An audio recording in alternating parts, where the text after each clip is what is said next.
Hello and welcome to episode 396 of the Plain Talking UK podcast. I'm Carlos, and in this week's packed show, Qantas gets their A380s into money-making mode, Japan starts to let your pets on board aircraft, and one passenger decides the flight deck is better than the cabin. In the military this week, the FAA shuts down the airspace on the West Coast, a B-52 is trekking across the USA, and US Air Force Special Operations makes a stop at Teeside Airport in Newcastle. So, joining me across the village in the Master Suite PT UK studios this week is, of course, the legend of all things pushy, slidey, buttony and twisty and turny, Matt Smith. Yes, I could disagree with you there and say that Nev is the master of all things slidey and pushy, buttony and things like that. But I'll soldier on regardless. Hello. Well, we're lucky to have two of you on True, the absolutely, team anyway. yeah, So, absolutely. that's good. Yeah, we're like fine wine, aren't we, Nev? Eh? Aged in my Well, yes. But, like I say, fine wine. You see. how are things in the PT? I'm glad to see you are back in the PTUK studio, not in the kitchen this week, Matt. I'm always in the kitchen. Yeah, absolutely. Yeah, we've got a picture from Jonathan Warner today. I think so. I seem to remember him saying I should have had the message ready, shouldn't I? Really, that would have been organised of me and stuff. That would have been really good, wouldn't it? So, picture was sent by Jonathan Warner back in 2011. This picture was taken, and I think. Because it's not coming up in my phone. I'm sorry. There we go. It was from Riyadh 2011. It was the rehearsal day with the Spanish display team landing all 7 aircraft in formation. There you go. Oh, thank you for that, Jonathan. Always nice to have a new picture nice on there. Yeah. Should I tell them the first thing you did when you saw that picture was said it was the red arrow? Should I tell them that? Yeah, tell them I don't care. Fair enough. After this week, I don't really care. Okay, fair enough. Yeah. Tell them I thought it was a 737 for all I care. Anyway, okay, good, lovely. I'm glad we had this chat. Joining us this week, as always, dress to impress with his crisp shirts. It's Neville Bounds. Well, it may not be that crisp because I've been sitting on 2 aircraft today for lengthy periods of time, more of which later on in the show. But no, it's been a funny old day. Not you and all. How a short flight can turn into an event, day, shall we say? Was, Yeah. but, Have you had your 3,000 PCR tests, Nev? no, I haven't, because Glasgow does not require that. No. Although, actually, right at the start of all this, of course, there were restrictions about going in and out of Scotland, weren't there? Yeah, there were, absolutely. But no, we're okay. So we're allowed to do that. It's lovely to have you with us again this week, Nev, as always. And I'm looking forward to your travel tales coming up later on. And also joining us this week across the pond is, of course, the 4th member of our amazing team here on the show. And he's not in his usual home this week. So welcome, Armando. Hey, guys. Preemptive apologies for the audio. I am in the mobile setup, meaning just an iPad. But yes, I am here at Delta Airlines Training Center in Atlanta, Georgia, and accomplishing the ATP CTP course, which is required for ATP certification here in the US. So I was lucky enough to get into Delta Airlines course, and I've been in the A320 sim for the last couple of days, and I got 2 more days to go. Ooh. So yes. Are we allowed to ask how it's going? It dispelled the myth. Originally, I wasn't tremendously excited about flying the Airbus. But and you're still not. I've got a new appreciation for different. We were talking about this in the pre-show, but it's a little bit different kind of flying. And hey, you know what? I'm always up for flying anything new as long as it's got wings. I'll try it. Okay. So yeah, fair enough. Yeah, but the instructors are amazing. They're all retired Delta Airlines captains. We actually got a couple United captains, one guy from American that are all retired. And strangely enough, or not strangely enough, I think they planned it this way. My entire class is military. Oh. So all 10 of us are military from the Air Force, 1 Marine, 1 Coast Guard, and 2 Army. So Do you think that helped in your case though? Do you think that helps like the learning processes involved because you're all essentially almost singing from the same song sheet? I know you'll all have slightly different backgrounds, but I mean obviously your background would be very different to someone who's come at it from a purely commercial perspective. Yeah, absolutely. We have military learning. This isn't to discount airline learning. Airline learning is very difficult. It's very much a fire hose. Yeah. Especially nowadays, they send you home after you get your interview and your job offer with a bunch of electronic materials. You go home and study till your eyes are crossed, and then you come back and take a test. The military teaches you how to learn. So you come into it prepared, and it's a different type of skill to constantly be learning in that fire hose environment. So they were able to speed pretty fast through some of the academic material within the regulations, because I think the FAA says that they have to spend a certain number of hours. But then in the simulator, we jumped right into what Delta considers 200 and 300 series exercises, as opposed to, you can skip an entire day on how to program an FMS or a flight management system, because most of us have done it. So that, that's 2 hours right there, 1 hour per person that you can just kind of skip ahead of just the buttonology of an FMS. So, wow. So yeah, I think we're getting a little bit accelerated experience by having our military backgrounds. So I'm guessing now you've had a few days in the 320 sim then, Armando, you can be signed off because you've got obviously a side stick and a take off and land button, and that's pretty much it. That's amazing. Yeah, it is. The first day was absolutely. The first day we did a Cat 3 auto land. They just wanted to demonstrate the airplane's capabilities, and it's like mind blowing to me that you literally take off at 400 feet. You activate the autopilot, and you just don't touch it until it comes to a stop on the runway at the other end. Oh my gosh, it was so cool. I nerd out over this stuff, but I don't know. I'm doing this. You can't see through my mask, but I have a big old smile in the sim, which nobody ever has a smile in the sim.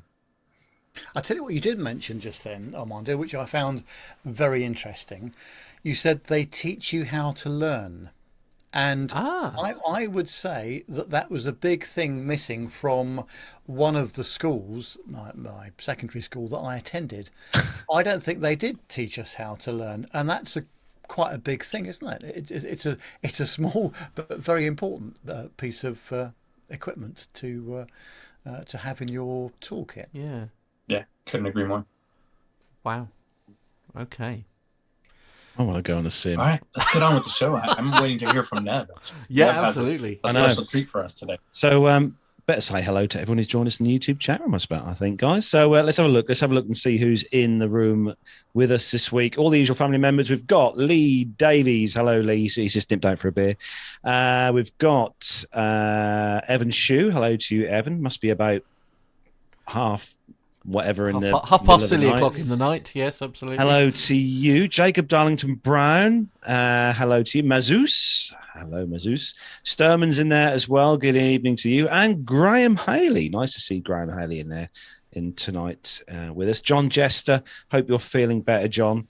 And Mark Webber-Webster. Hello to you. GB's Model Zone.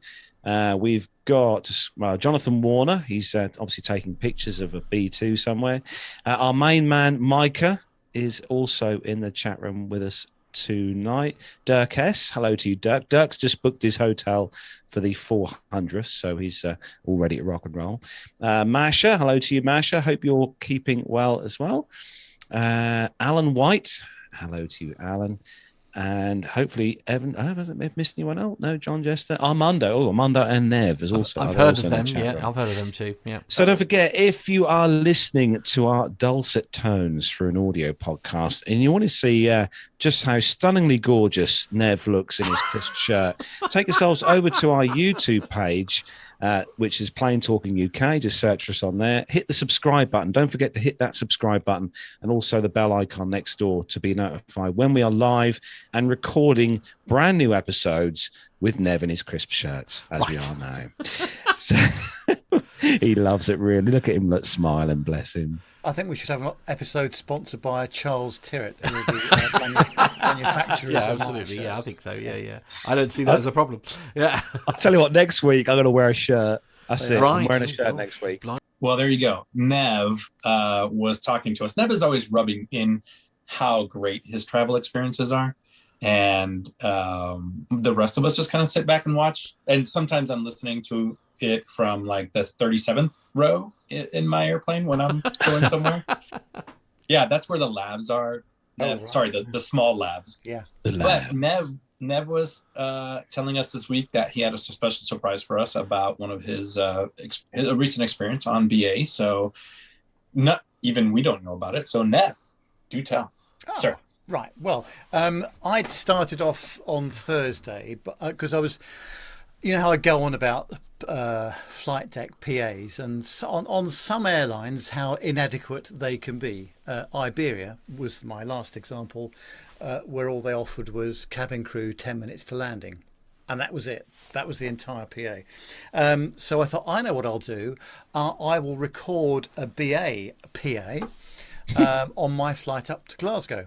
And I've edited out people's names. So when the captain introduces himself and is the first officer. So Matt, why don't you play that first of all?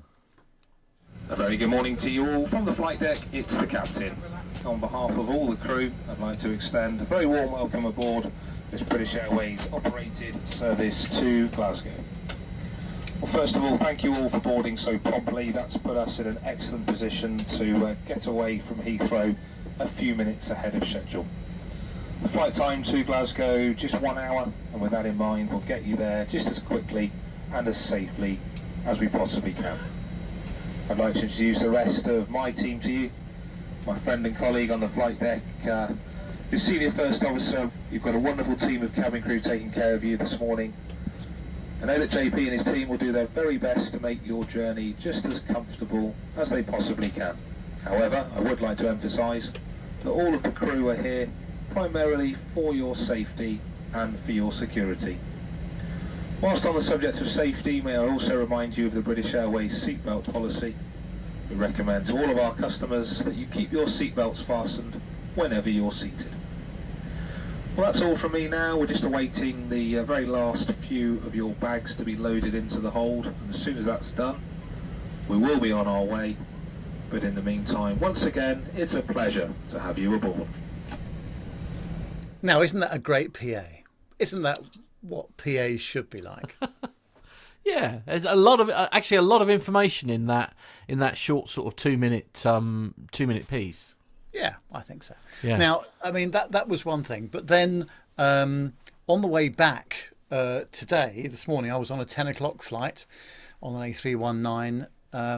But we were doing a cross-bleed start of one of the engines. So we were starting an engine on the stand, and there was a nasty ECAM warning coming up, I think, something to do with the fire loop, something like that. So that meant engineers being called out.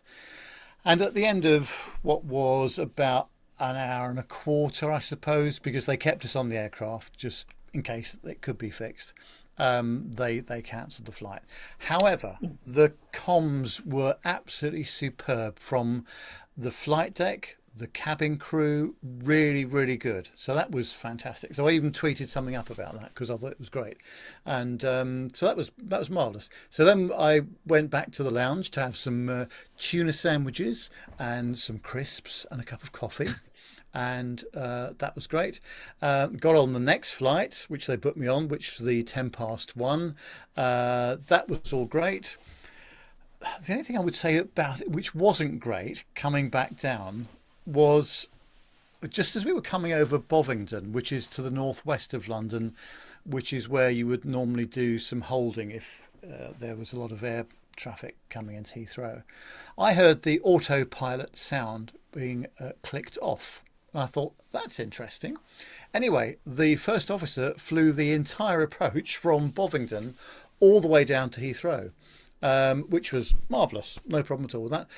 But it was a bit bit jiggly at times, and I don't know. I think perhaps the autopilot could have done a better job. But anyway, that was my own opinion. But that's not the point of the story, really. So we get to Heathrow, and the stand's occupied. That's 20 minutes delay. So then we're on a remote stand now, and then the guidance system's not been turned on. So we've had to have a marshaller, which was great. Eventually got off onto a bus, and on that bus was a deadheading BA crew going from Glasgow to wherever the next flight was going to be. So they're on the bus with us. The bus breaks down. Oh no. We are on the bus for 50 minutes between the remote stand area of Terminal 5 and the Terminal 5A bit itself. We can't really get off it, because even though the replacement bus has turned up behind, the airport authority won't allow people to be walking around a secure area. So that's fair enough. I've got to say that the first officer and the captain that were on that deadheading sector, that were on the same bus as us, were absolutely superb in trying to help people and communicating with them. Unfortunately, one or two people decided to have a go at these poor fellas who were in the same boat as they were, and you should have heard some of the language and some of the what's the word I'm looking for? I think just not being very grateful. Yes, and some of those people were off of the same flight that I was on, so they'd had a bit of a day of it, really. But these guys... And actually, there was a cabin crew there as well. So the girls that are on the cabin crew, they're not there to take that kind of stuff. But nonetheless, I think from a PR point of view, they did an absolutely superb job. And I would just like to appeal to some of those passengers that were on the flight with us. You know, just moderate your language, especially when clearly this is not the flight crew's fault, and they're trying to do their very best to get you to where you want to be. Again, that's not their job, but they play the PR game as many other air crew would have done, I'm sure. So that was just that was my day today, but just spoiled a little bit by some pretty unreasonable passengers. And considering the way that BA had handled the whole thing, I think they did an absolutely marvellous job, and I would say I couldn't complain at all. I mean, the thing that disturbs me most about that, as you say, I mean, these guys have basically, they've finished work for the day, essentially. They're just on the bus wanting to transition to wherever it is they're going to go next. Do you know what I mean? I don't know, perhaps the bus driver shouldn't have been on his own. I just don't think it's very fair that these poor BA cabin crew were having to deal with something that was completely beyond their control. Yeah, I think the problem is that the bus driver clearly was, radioing back to base to get them another bus sorted out. But there's people there that, and frankly, these are people, in my age category, I would say, probably 40 to 65, probably something like that. And they really should know better. And I just find it extraordinary that they could even think about behaving in that way, especially as... the driver did the right thing to open the doors so that we weren't all, because we're all kind of jammed in there a bit. So at least there was some proper ventilation going on. But it was just a real shame that at the end of the day, that was the main thing that I'm talking about. On the one hand, I was saying how well the airline handled it, but on the other hand, it just gives you a snapshot and an insight of some of the CRAP that they have to put up with, and I think it was an absolute credit to the crew, and I think any flight crew would have done the same thing, actually, not just BAs but anybody, but no, just really well handled, with some difficult folks on board. And they could have been, they could have very easily been forgiven for just having said, do you know what? That's not my department. They could have very easily have gone down that route, but that's not the route they chose, which I think is why I find that so impressive. If you see what I mean. Yeah, it was great, and nothing was too much trouble for them. And even when one of the chaps started getting a little bit shirty with the first officer, he was politely put in his place. I would say. I think the FO was an ex-RAF gentleman, and. Yeah, no two ways about it. This guy wasn't going to take anything, but nonetheless, he was just trying to calm the situation down. I think it was a great credit to the crew. Really good. Excellent. Yeah, when I was working at the airline, the actually it was the airport. So I was Atlanta based, and it was when you went to get your badge in Atlanta, they emphasized that the fact that it doesn't actually matter what airline you work for. Most people don't know the difference. They just see a uniform, they see a badge. You're representing your airline, you're representing the other airlines, you're representing the airport. Therefore, it's in everybody's best interest to just kind of diffuse these situations. It's kind of funny.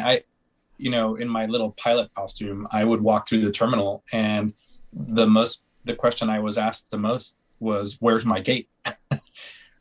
Really, I answered most of my interactions were people asking for directions as to which way to go. I could have easily just walked away and said, I don't know, look at the signs, look at the board. But even unless I was absolutely late, and even then, I would always take the time to stop, walk them to one of the departure boards and find their destination, find their gate, and then show them up on the signs, which was very clear, but at least up on the signs saying, hey, C gates are this way, go this way. It's about a 10-minute walk. And Atlanta is a Delta hub, and I was not a Delta pilot, but you know that you are representing Delta because that person may get on social media if you just treat them bad, and next thing you know, it's a Delta pilot or a BA pilot when it was another airline. I mean, the other thing I would say about it, when the aircraft went tech originally, again, the captain's walking through the whole of the aircraft, talking to folks, and yes, there were 46 people on our flight that had connecting flights, and a lot of those would not have been able to take them. But again, the whole communication and the way it was handled was really well done, and it's such a pity that some people either don't appreciate it or they should just listen to themselves. It became comical at one point because they're just coming up with completely unreasonable requests like, who's going to pay for my car park ticket then? Right. Well, okay. you are, and you're Priorities. going to claim it back from BA if you want to. Yeah. I should think there wasn't a lot left of your bottom. You're biting your tongue or biting your lip, I should say. Well, again, that's the advantage of wearing a face covering is that, of course, people can't see the spurks.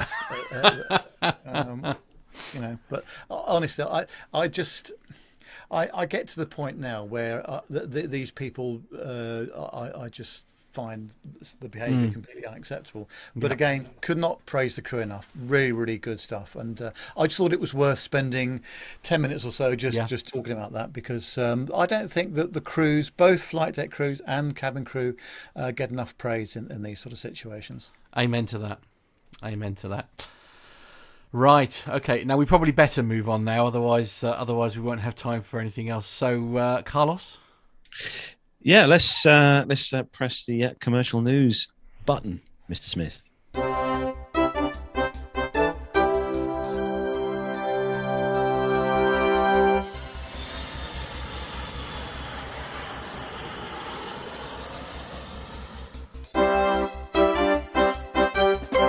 So, kicking off this week's first news story. This one is on the Aviation, AustralianAviation.com.au, and the flagship Qantas A380 returns to passenger service.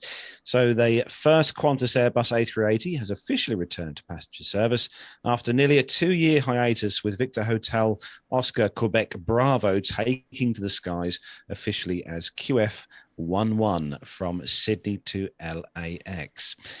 The aircraft took off from Sydney Kingsford Smith International Airport right on schedule at 9:44 p.m. on Tuesday en route to Los Angeles. The aircraft touched down at LAX just under 14 hours later at 4:39 p.m. local time, and the aircraft is scheduled to complete the return leg of the journey LAX to Sydney as QF12 8:15 LA time on Tuesday evening. So this marks not only the first passenger service on board Qantas's flagship A380 aircraft since the early days of the pandemic, but also Oscar Quebec Bravo's first passenger flight in 659 days. Blimey, I bet that took some cobwebs and dusting again. Yeah, I bet. The last time Victor Hotel Oscar Quebec Bravo carried passengers was on the 20th of March, 2020. It comes after Qantas announced it would dramatically fast-track its return of its Super Jumbo 2 passenger service from April to January in order to ease staffing pressures due to COVID-19 issues. Quebec Bravo, formerly named Hudson Fish, or Fish, I don't know. Grant McCarran will be emailing us in with that one. One of the Qantas founders returned to Australia from overseas in November after being stored at Qantas's purpose-built A380 hangar at LAX since the early days of the pandemic. Since returning home, Hudson Fish begins with F, underwent extensive maintenance checks, which included the replacement of all 22 wheels and 16 brakes, as well as all of the emergency equipment on board. Since then, the aircraft has been regularly performing short flights over Sydney, as both the aircraft and its crew are brought back online. On Monday last week alone, the one day before the A380 took off as QF11, Quebec Bravo performed 6 check flights, each being around 45 minutes in duration.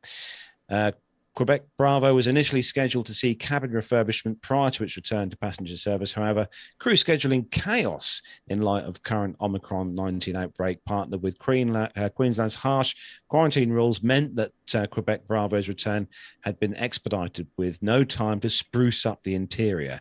So they just left all the dust sheets and everything on. Meanwhile, a second Qantas A380, Quebec Delta, touchdown in Sydney on Monday after spending 674 days in storage at LAX ahead of the planned return to service. Notably, Quebec Delta has already received its interior refurbishment with updated business class suites and increased capacity for premium economy passengers. Now, I'll tell you what, it must be one hell of a check after an aircraft has been kind of sitting there for that length of time. Well, of course, there's been a lot of. They're not the only people to get their A380s, but I'm sure because the BA ones are now back in service, aren't they, Nev? Yes, many of them are. Yeah, not sure all 12 are back, but at least 6 or 7 are, to my knowledge. Yeah. But then I don't know. I suppose because some airlines went down the route where they were sort of doing like regular sort of hop flights, weren't they, to keep them functioning and all that kind of thing, because they don't like sitting, do they, these aircraft? They don't like just sitting around. No. During COVID, there was a maintenance regime. They would run up the engines, but generally a lot of those airplanes were taped up and buttoned up and pickled. They put special desiccants and stuff and remove oils and put different kinds of oils and in the engines and all kinds of systems. But yeah, it's quite the process for any airplane, but for an A380, I can imagine absolutely yeah. Big old engines. It's good to see him coming back. Yeah, absolutely. There's a lot of these being phased, or there has been a lot of these phased out. I mean, we've seen these being scrapped now. Yeah, absolutely.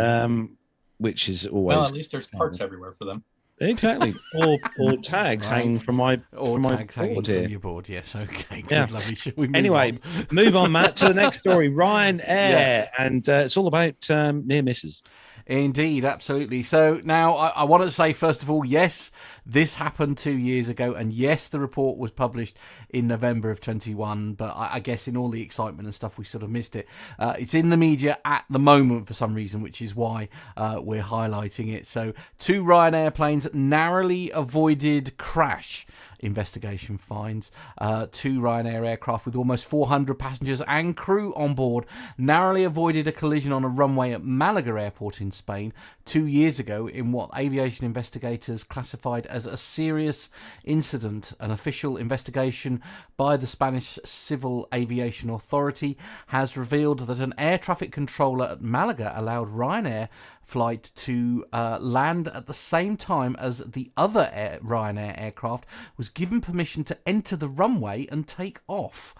The incident occurred around 7:50 p.m. local time on September the 11th, 2019, when a Ryanair flight, call sign Ryanair 9UD, from Hamburg with 196 people on board, was coming in to land at Malaga. Simultaneously, the other Ryanair aircraft, call sign Ryanair 75JV with 185 passengers and crew was preparing to take off on a flight to Liverpool. The Spanish Investigation Board, the CIAIAC, analysed that the aircraft on approach, Ryanair 9UD, notified air traffic control, the controller, that they were proceeding to 500 feet. The air traffic controller responded to the aircraft Ryanair 9UD, instructing it to continue and await landing clearance.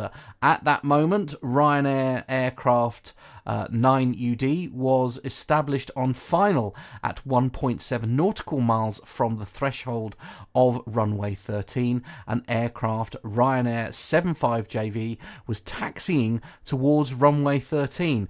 The air traffic controller did not recognise the imminent danger resulting from the loss of regulatory separation and continued with the initial plan, instructing the aircraft to continue on approach without informing the aircraft that this was about to take off. The aircraft that was about to take off. Given that the inbound traffic was 1.7 nautical miles from the runway threshold and the outbound aircraft was midway between the holding point and the runway threshold, the air traffic controller could have prevented a loss of separation and therefore a potentially hazardous situation between the inbound and outbound traffic in a single runway configuration by instructing the arriving traffic to abort its approach and cancelling the takeoff of the taxiing aircraft. However, the Malaga local tower controller cleared Ryanair 9UD aircraft to land with the preceding traffic in view on runway 13 when it was at 200 feet of altitude above mean sea level. An aircraft Ryanair 75JV was on its takeoff run on runway 13 at a speed of 90 knots. That's ground speed. The distance between the two aircraft was 0.4 nautical miles. The landing was authorised when the aircraft was practically above the runway threshold, allowing it to cross said threshold while the outbound aircraft was still on the runway. Moreover, there was no degree of assurance that the regulatory separation could be maintained, as the aircraft on approach was travelling faster than the aircraft on takeoff, increasingly reducing the separation between the aircraft. The air traffic controller failed to anticipate the required separation between the aircraft. Ryanair 9UD and Ryanair 75JV occupied the runway on the ground simultaneously for a period of 1 second before the forward landing gear of the Ryanair 75JV lifted from the runway. The shortest separation between the two aircraft was 520 metres, that's 0.28 nautical miles. I mean, I suppose, I don't know, I mean, there's, at the end of the day, there's supposed to be a bigger separation here, isn't there? That's the long and the short of it, and that hasn't happened here. Now, Armando in Zoom has very kindly raised his hand, which doesn't help my thing. So if you could unraise your hand, I would be eternally grateful, please, Armando, and we will cut to you straight away, obviously. But, I love that. But Armando has something to say about this, everyone. I didn't know that was a function. I was actually just trying it in the middle of the show. Yeah, it worked. Yeah, thanks for that. Yeah. Go on. Superb. Thanks, Professor Matt. Yeah, lovely. Yeah, I do have something to say about this one. Yeah. What an incredible failure. This is obviously not good at all. The controllers should have recognized this. The weather was clear. It was 8,500 foot. The ceiling was 8,500 feet and the visibility was 10 kilometers or greater. So failure number one was the air traffic controllers. They should have sent the other aircraft, the landing aircraft, around. Also, I don't place any blame on the taking off crew, the departing crew, because it is extremely hard unless you know from some other source like ADSB or your iPad or your EFB how close the other airplane is, and even that's a little bit lagged. It's impossible to tell at night the distance of the approaching aircraft's lights. but the arriving crew should have gone around, especially with a clear day. There's 2 runways there. They should have absolutely declared a go around for 2 aircraft this big to be on the runway at the same time. And it's a little bit different, right? So here in Atlanta, Dallas, Boston, like these Class B airports, aircraft are taking off, and Captain Nick talks about it a lot on APG, how it's very different in Europe than it is here in the US. Like you could have 2 aircraft in a line on final that are already cleared to land, and there will be both departures and aircraft waiting to depart between you getting cleared to land and the 3 other aircraft in front of you. But they're very well trained. It's a thing that they do regularly, and the pilots know what to expect. The controllers know what to expect. Over there in Europe, especially a small airport like Malaga, this should have never taken place. The controller, there was a key note in that report that was the controller decided to continue with the initial plan. So I don't know what there's a breakdown in risk management there, because for somebody to be so locked into was the controller afraid of retribution? Were they afraid of looking silly? Were they afraid of something? What that's such a basic thing, that why did the controller continue with their initial plan when they knew it wasn't going to work? If you listen to the guys at opposing bases, they are always talking about how have a backup plan. Or you're always thinking of the what if game. And I just, and guys in the chat room, Captain Jeff is in the chat room.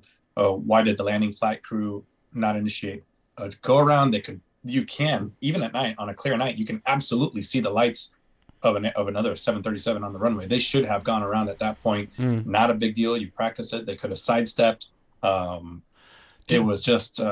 Do you think it's because they're sort of almost to their own fault? And I know there's no necessarily any blame on the pilots here, but do you think it's almost so ingrained that what you're hearing in your ears from air traffic control is almost gospel, and that's like, is that maybe why they were sort of willing to carry on as they? I mean, perhaps they shouldn't have been, and there's lots of reasons why not. But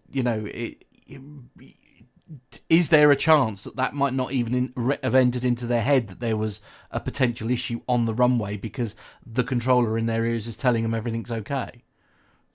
So there's a couple of issues that I would be interested to find out in the full report, which are mostly human performance factors. So yes, Matt, you're absolutely right. That's called fixation of an idea in CRM, right? So they were committed. They're trusting ATC to do their job.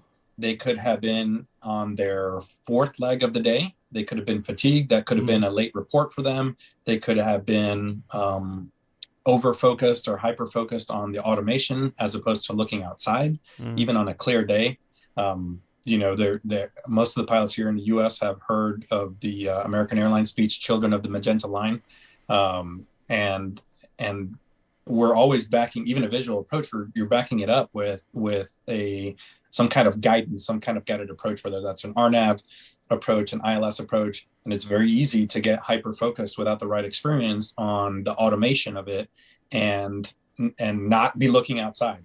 Now, at that point, they should have absolutely been looking outside and seeing the lights. But they, here in the U.S., you get used to it. You know what looks right, what doesn't look right, but the controllers are probably going to beat you to it.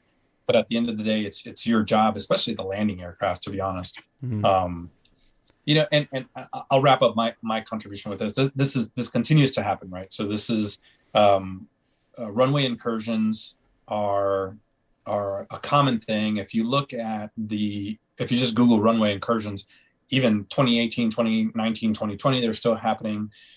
There's all kinds. There could be ATC errors. There could be missed clearances, runway crossings. There's intersecting runways with land and hold short operations. Those mishaps and close calls are still happening. Obviously, the most famous one of these was the KLM Pan Am crash in Tenerife, right? That was 580 people that died because an aircraft crossed. You had a phraseology error as a contributing cause, and then the fog there. There's no reason this should have happened. But here's another one: was Air Canada in San Francisco just a couple of years ago, right? there were other crews on the ground. There was like United Airlines crews on the ground saying, "Hey, that doesn't look quite right." And it was the controller that said, "Hey, you're lined up on the wrong runway. Go around, go around." They had to say it a couple times, but there you go. There's no reason this should continue to happen, but it still does. I don't get it.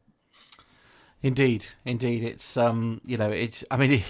it sounds like 500 feet and all that kind of thing, but of course that in real terms is nothing, is it? I mean, especially at the speed at which these aircraft are moving and the size of these aircraft, that it's potentially a very different story could have taken place here. Sure. Yeah, it's a 13,000 foot runway at Malaga, runway 13, and if these two aircraft were 0.28 nautical miles apart, both on the runway, that's way too close. That one is halfway down and the other one's touching down. And if the other aircraft had rejected the takeoff, this would have been a terrible disaster. Dirk S is saying in the chat room, actually, additional factor thank you, Alfie, for the disaster on Tenerife was overlapping radio comm. It was. Yeah, they couldn't hear each other. Yeah. Wow. The radio transmission was being blocked. Indeed. Okay. Anyway, we better move on. And, Nev, you've got the world's, we had some top tens last week, didn't we? But we've got the world's busiest routes, Nev. Yes. Could I just say something about the last story? Of course. Yes. Sorry. Superb runway utilisation, though. That ATC fellow should have got a raise for that. Anyway. Yeah, very efficient, stacking them in nicely. Absolutely. Yeah, quite. They're always complaining about there's not enough proper runway utilisation. Well, there you go. Well, there we are. Yes, absolutely. Yes. Yeah, this is an interesting one. On simpleflying.com, it says the world's top 20 routes in 2021 have been revealed. All 20 routes were domestic and most were in Asia. Data doesn't indicate how many passengers were carried, how full each flight was, or what each passenger paid, but it shows the busiest routes by the flights operated. The information is from a comprehensive report by Cirium that looked at the overall performance last year and what may happen in the current year. And we're going to put a link to the report in the show notes. Yep. Of course, being from Asia, the pronunciation of these airports is going to be a bit haphazard. Do you know, I can't help but wonder if John has done this to us on purpose, if I'm brutally honest. While he's tucked up in bed because he's got a fly tomorrow, here we are struggling with the...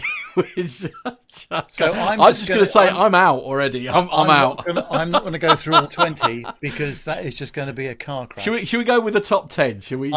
Yes. I think we'll go... Top 10, all read by Nev. Right. And points for correct pronunciation. Okay, lovely. All right. There won't be any, will there? Good luck. Don't offend anyone, Nev. We're all counting on you. Yeah, absolutely. No pressure. So no pressure. Let's go from sort of halfway down then. So Guangzhou to Shanghai. These are bi-directional routes, by the way. Wow. Bogota to Medellin. Hanoi to Ho Chi Minh. Beijing to Shanghai. Shanghai to Shenzhen. Mexico City to Cancun. Haneda, Tokyo to Sapporo. I'm going to get into trouble for this next one. But it's an airport. Just use the 3-letter pronunciation. No, don't use the 3 letters. Yeah, I'll give you a clue. It goes to Tokyo, Haneda. Yes. Jeddah. I want to say it's Fukuoka, if I remember correctly. Yes, well, let's hope it is. I'm being brave. Are you impressed? Jeddah to Riyadh, Seoul to Busan Gimhae, and the top one, which was 71,388 arriving flights tracked, was Jeju to Seoul. So, wow. Well, I think you did very well there, Nev. There, a little round of applause, I think, for Nev. Well done. There's some easier ones like Cape Town to Johannesburg and Las Vegas to Los Angeles. But, but as 90% of these were from Asia. And if you want to hear Nev say the fourth name on that list, wait until after the show. I'll give you a clue. The airport code is FUK. Foxtrot Uniform Kilo. We'll leave it there, shall we? Anyway. Armando, dig us out of this hole, please.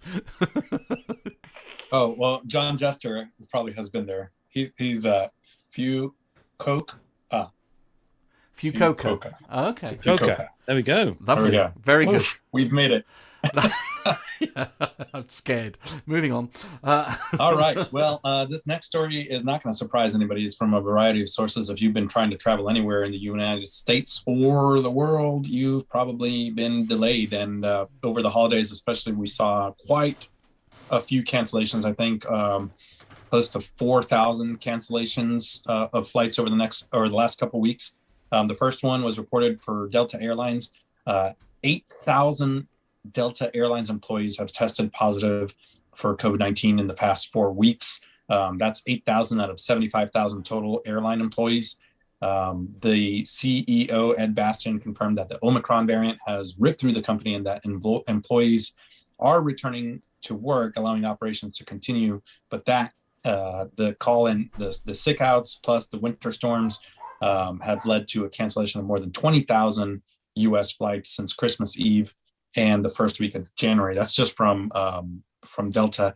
1 Mile at a Time reported that 3,000 United Airline employees are out with COVID. None are hospitalized, thank goodness. The CEO there, Scott Kirby, said that, 3,000 employees. And at Newark Airport, nearly 1/3 of the workforce is out sick. So there are a lot of vaccinated employees. There are some numbers, but the CEO of United emphasized that none of their vaccinated employees that are out sick are hospitalized. That's from United Airlines. And then from FedEx, the FedEx warned on Friday that staffing problems due to the rising infection rates among pilots and ground personnel in its air network, combined with the winter weather, are slowing deliveries. They said in a statement that they are implementing contingency plans and adjusting operations to minimize delays while continuing to provide the best possible service to our customers in these difficult times. Volume currently moving through the network will be prioritized for processing. Now, we talked a little bit about the winter storms last week. I was caught in the middle of it. I was coming back from Puerto Rico when we got caught in that winter storm up in Washington, D.C. Our flights were canceled. I was traveling with 5, and we ended up just renting a car and driving home through the storm. But there you go. So this is doesn't look like it's going to improve anywhere anytime soon. Going over to the chat room, John is saying that his airline is about 26% out sick. Jacob Darlington Brown, their major airline in Australia, is getting hit pretty bad. They're reducing their schedule because the crews are isolating. So this is not isolated to just the U.S. It's all over the world right now. Thankfully, as we know, it's not as lethal, but still, it's in the travel industry. It's gonna ripple through and cause some delays and many cancellations. So stay safe out there, folks. I think also I can tell one of my customers that asked me yesterday where the heck his FedEx package is. I should just refer him to this story. Yes. Yeah, absolutely. Yeah, and that's not, that's everywhere. That's UPS, Atlas, DHL. Yeah. They're all, everybody's suffering in the industry. And the thing is, it's not just the pilots, right? You have all your ground personnel, your support personnel, security personnel in the airports. The more people that are out, the more these operations slow down, right? And some of these operators, like the Swissport, the third-party operators that run all the ground operations, if you think that 1/3 of their workforce is out, that's going to affect every airline that's running in and out of that airport. So, yeah, it's there's still a lot of dust to settle on all of this, isn't there? There's it's not over yet, I think, as they say. Hopefully the dust won't settle on people's parcels. True. Anyway, so we're going to go to thedrive.com for the next story. Go into the future for this next story. Spaceship-like electric aircraft Alice prepares for its first flight. So Aviation's out of this world looking all-electric aircraft Alice was out in the open this week as it underwent engine testing leading up to its first flight. Alice was spotted this week at Arlington Municipal Airport, or Kilo Alpha Whiskey Oscar, north of Seattle, Washington, where it performed engine testing in preparation for upcoming high-speed taxi tests. Aviation photographer Jeremy Dwyer Lindgren of JDL Multimedia snapped some of the images of Alice, which the war zone subsequently obtained.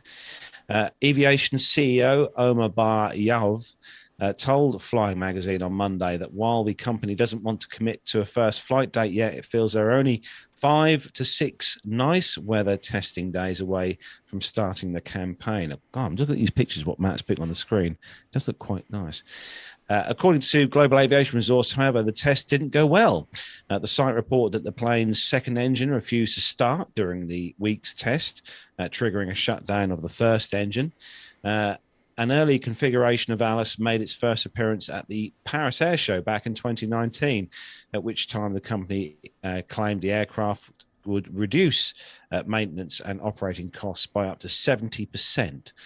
Aviation's all-electric aircraft features a fly-by-wire system made by Honeywell and is powered by a high-energy density batteries that feed 2 tail-mounted 640 kilowatt Magni 650 motors manufactured by Magnix that push 5-bladed propellers.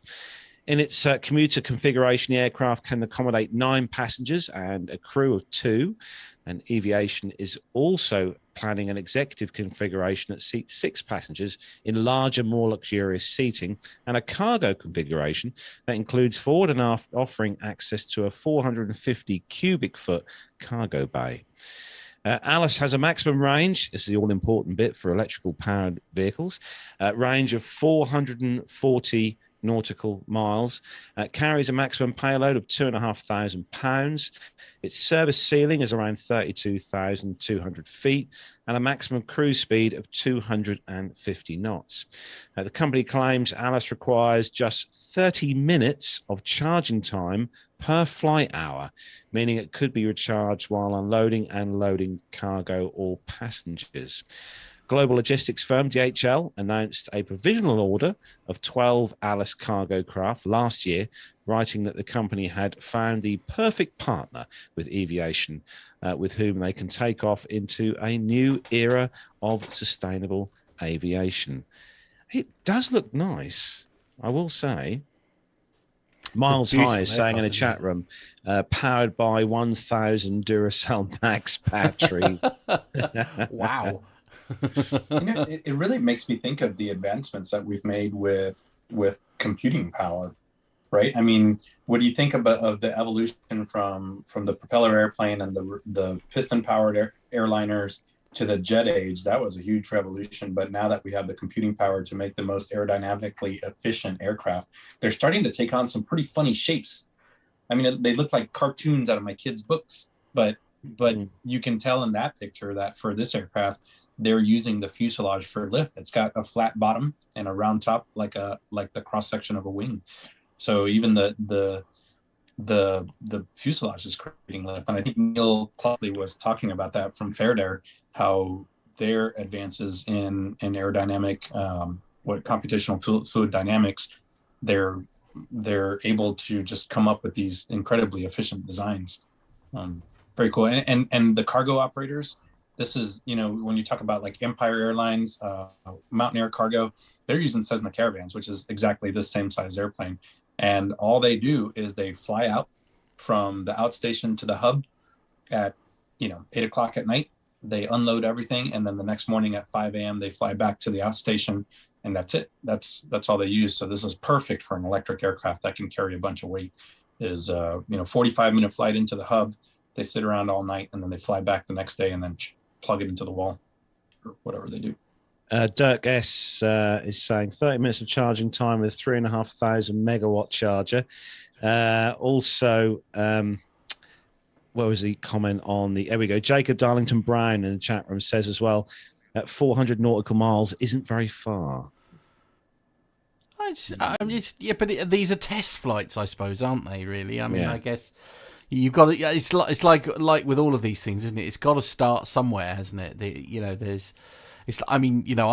I remember like the electric cars only, started off with very well. I mean, the ranges are still not fantastic, I know, but they are definitely going up.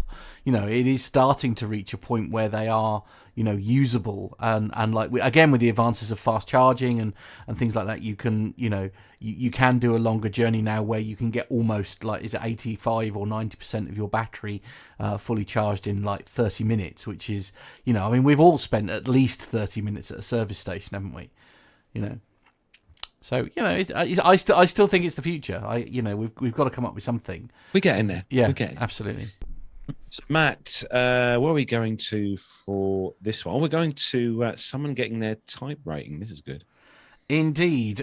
So this is on the planeandpilotmag.com, and the headline is "Pilot with Paraplegia Gets Cirrus Jet Type Rating." It's hard to get a type rating. There is so much to learn and so much great flying you need to do to get that little annotation on the back of your plastic FAA ticket. So when Clayton Schmelt went to get his type rating in the Cirrus SF-50 Vision Jet, there was all of that he could look forward to, but there's more. Smeltz has paraplegia and uses a chair. So when it came to getting type rated, he also needed some adaptive technology to enable him to do things that pilots do things that pilots of the Vision Jet and most planes typically use their legs for.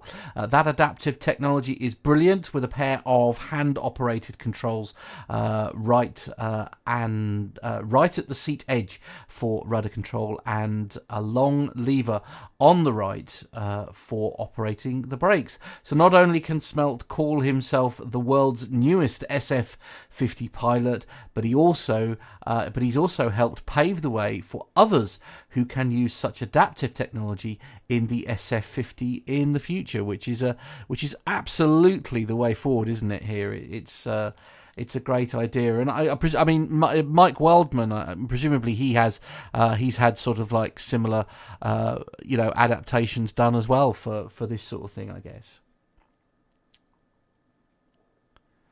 No. Oh yes, you're expecting me to say something, there, weren't you? Yes, yes, he has. Yes, yeah, indeed. Really interesting actually. I think that there's going to. Well, I get the feeling that there's a lot more. This could be a more popular thing for a lot of people. Absolutely. So yeah. Indeed. I mean, is there any reason why they have to use the feet in the? Why can't all aircraft be like that, where it's all sort of hand controlled rather than the feet? Is there, Armando, I'm sure, has a reason, perhaps why they chose that route in the first place. But you think, with the adaptation of the technology involved, you don't need the power, the strength, if you like, of the legs to control these levers and things now with this fly-by-wire technology. So, Yeah, actually, leave that picture that you have up right there. You can see that they've modified the two controls that he's using right there are the rudder pedals, and then the he's probably using that extra handle that's sitting there on his right side is some kind of modification, maybe brakes, probably brakes, and then you can absolutely do a software mod that has the aileron and the rudders linked, so you can steer on the ground with the ailerons. There would be some limitations with that, but yeah, there's a long history of disabled pilots getting back into the cockpit and doing stuff. Usually it's in experimental aircraft where you can kind of, start modifying them. But the FAA will, if you come up with an idea, and you can get a field approval for something, there's, I won't say a lot, but there have been many previous cases. To do it in a jet is pretty impressive. So well done to him to have modified this Vision Jet. So very cool. Absolutely. Very cool indeed.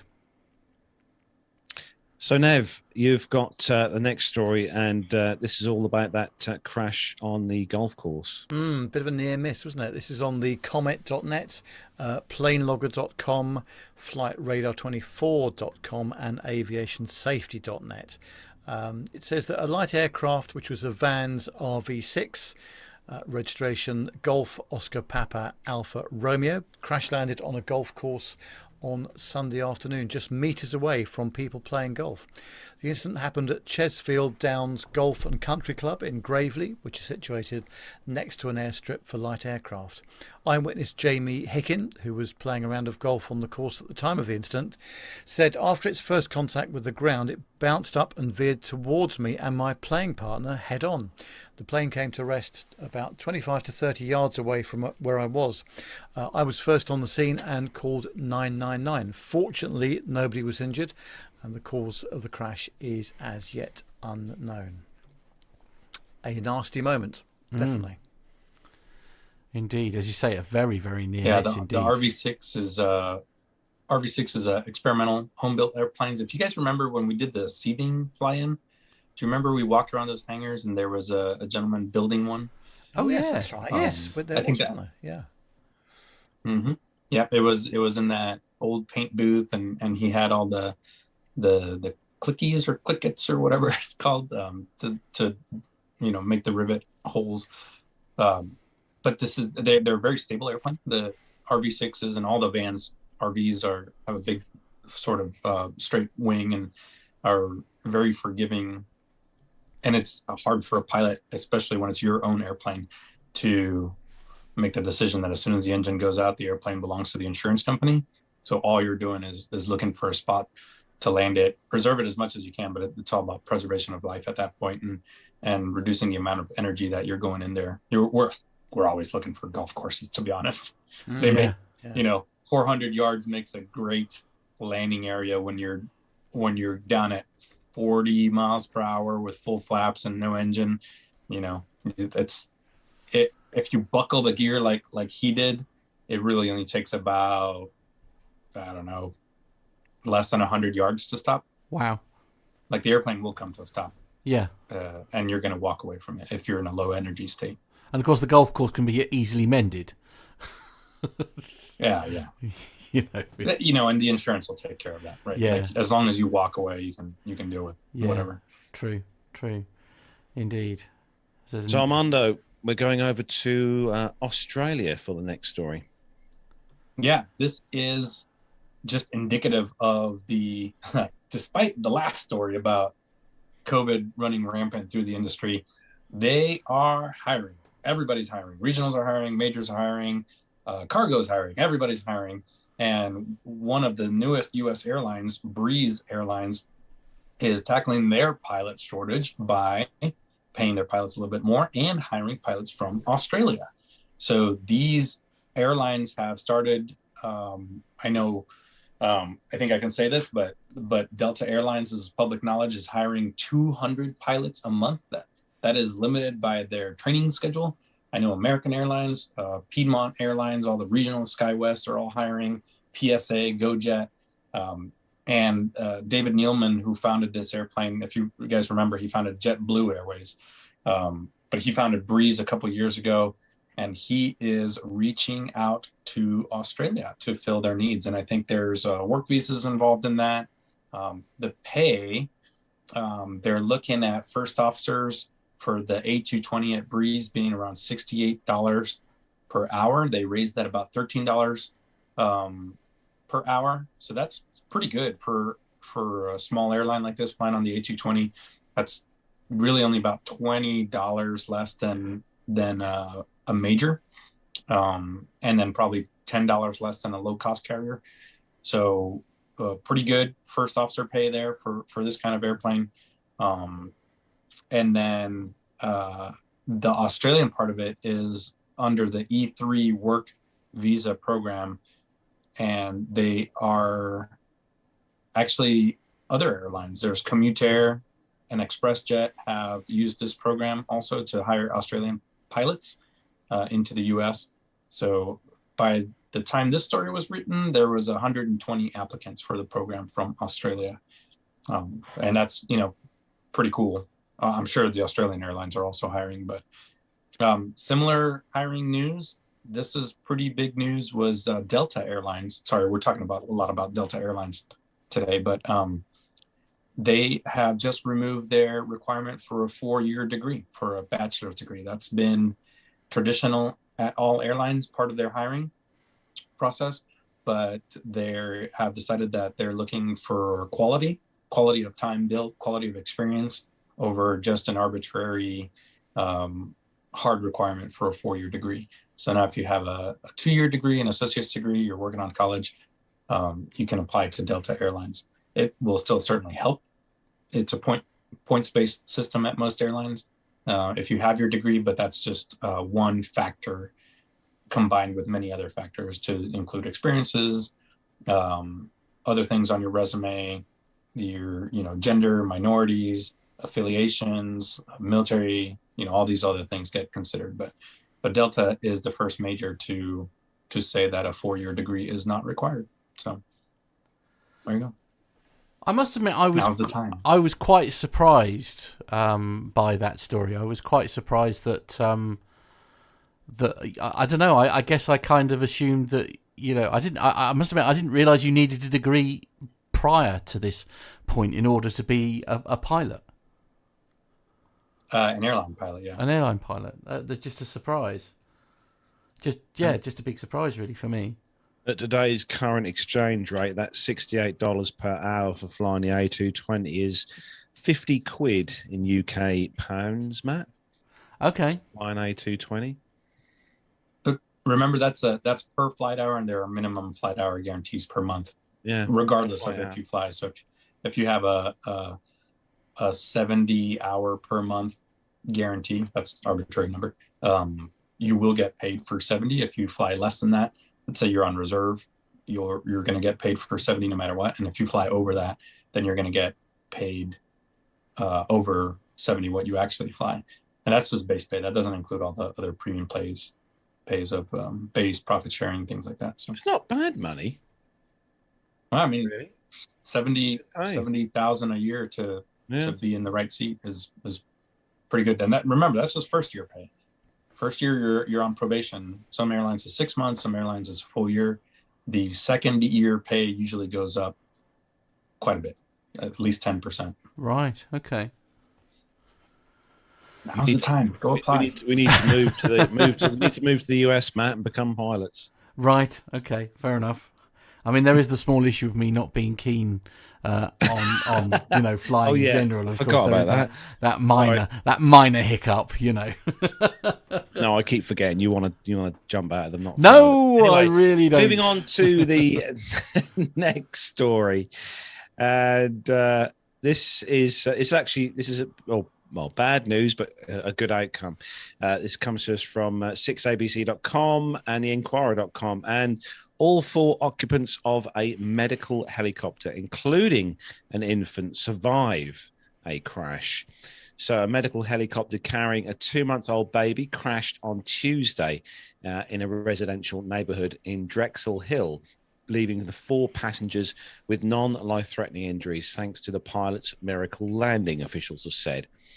The LifeNet Medivac helicopter transporting the baby girl to a children's hospital in Philadelphia went down at 12:55 p.m., according to local authorities and the Federal Aviation Administration.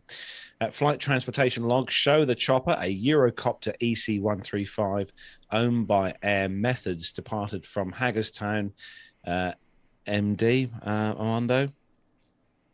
MD? Maryland, sorry. Thank you. At 10:29, it stopped at Wellspan Chambersburg. Oh God, we've got some really good stories this week. Thanks, John. But we made it through all the Aviation airports. Yeah, Hagerstown, Maryland to Chambersburg. Chambersburg in Franklin County before departing again for Philadelphia at 12:05 p. Sorry, Chambersburg is in Pennsylvania. Okay.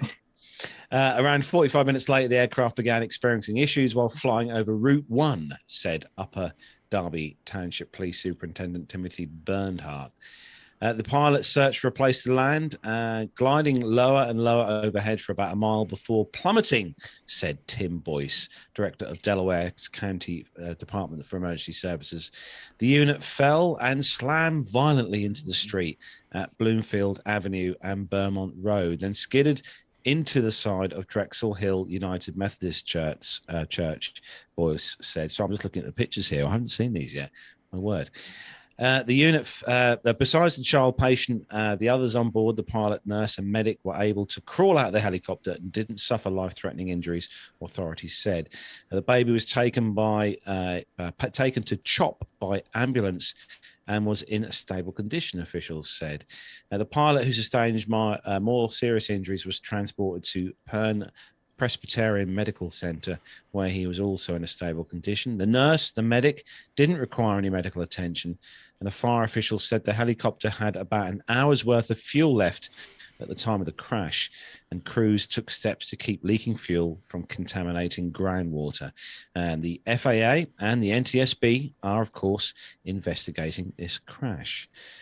So we won't know what's happened until the NTSB and the FAA have obviously investigated to find out what's happened here. But I mean, the actual main main cabin as such of the helicopter looked to be in a fairly solid piece of them. Yeah, I'm no expert, but I'm gonna anticipate that they initiated an auto rotation maneuver, and they were able to. If you can see from the pictures that they were probably trying to put it down between the power lines and the church, and probably just hit hard enough that it bounced a little bit and rolled over to the left with some of that gyroscopic force from the free turning rotor. But there was a really heartwarming picture of the nurse, the flight nurse, holding that infant as they were still sitting on top of the wreckage. Really, really good. The flight nurse did not stop caring for that infant even after the crash. Gives me goosebumps. Indeed. Yeah.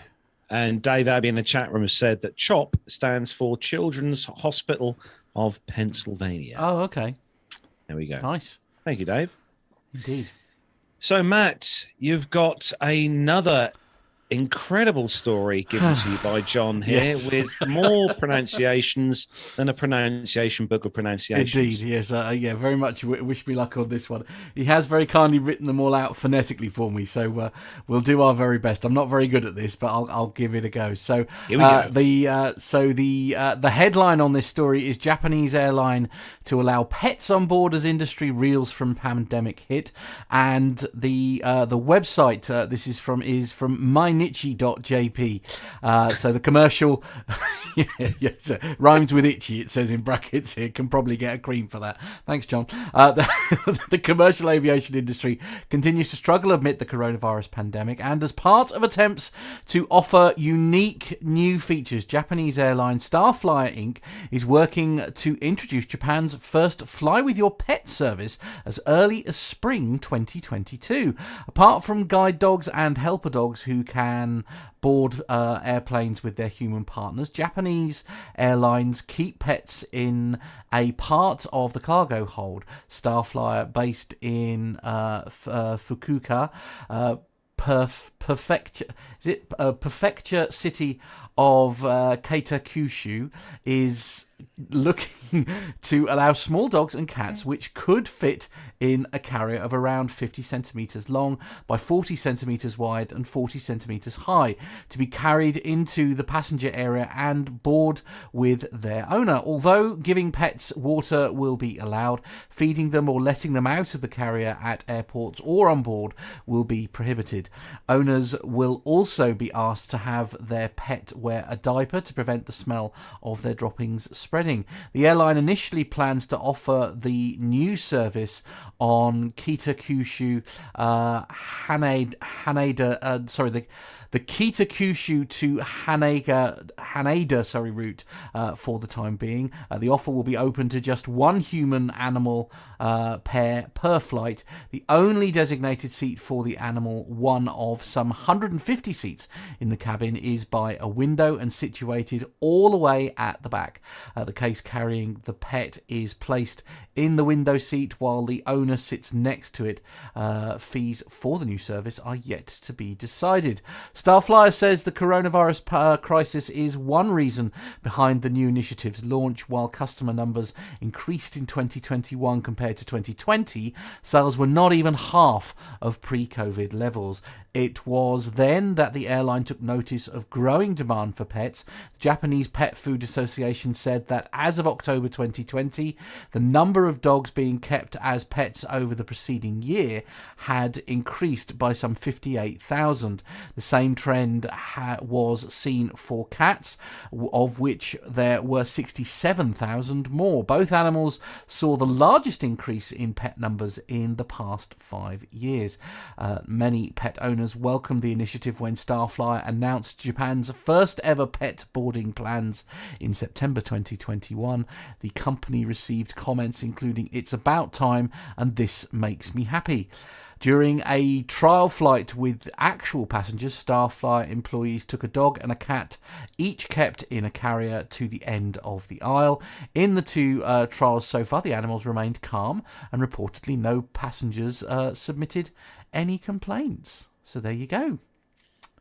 Couple of bits on that story, Matt, that you just read, which amused me. One of them is that when you take your pets on board, cat and dogs, you've got to keep them. They must keep them in a carrier. Yeah, I can see that not happening much when the aircraft is at cruise, because someone's going to want to go and stroke their cat or poke their dog in the cage or something like that. Okay. Also, owners asked to make their pet wear a diaper, aka nappy, to prevent the smell of yeah. I mean, they've got to do something, haven't they? Yeah, I mean, well, because if it, at the end of the day, no matter what how relaxed the animal is going to be with their owner, you can't help the animal becoming distressed possibly, and therefore letting go. It's Alfie does a nervous wee, for example, if he's overexcited or anything like that. So I think you've got to do something like that. And I would love to see Alfie on an aircraft with you. I think that would be fantastic viewing. I don't know which one of us would be more scared, frankly. I think it would work out well for both of you. Poor little Alfie would be absolutely. His ears would be so far back they'd be halfway down his back. I think, bless him, he would. He's a bit of a nervous dog at the best of times. Bless him. Have you took your 2 canine family members on board an aircraft, Armando? Oh no. Well, my little terrier gets sick just in the car going around the corner. Well, there you go. Mind you, I take Poppy to the vets in the van, but she doesn't go in a cat carrier. She sits in the passenger seat. Yeah. I mean, that's slightly different. But ironically, she's probably more. I've never been on a vacation. I was gonna say I've never been on a vacation where I thought, "Oh man, I wish I had my dogs to relax more." That's not a thing. A vacation with dogs is not relaxing. So, Armando, staying with you, and this is a story that broke earlier this week, actually, and made, I think, mostly every news headline online and on TV. So, yeah, let's have a look.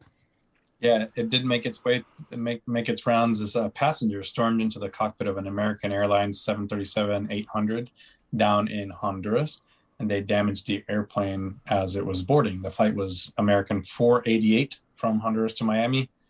The individual was taken into custody, they said last Tuesday.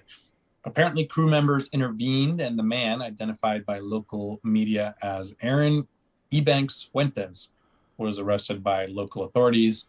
There were no injuries or reports of injuries.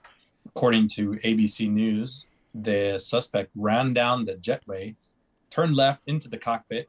Another witness told the local media, La Prensa, that the man had become agitated after being asked by crew members where he would be storing his luggage.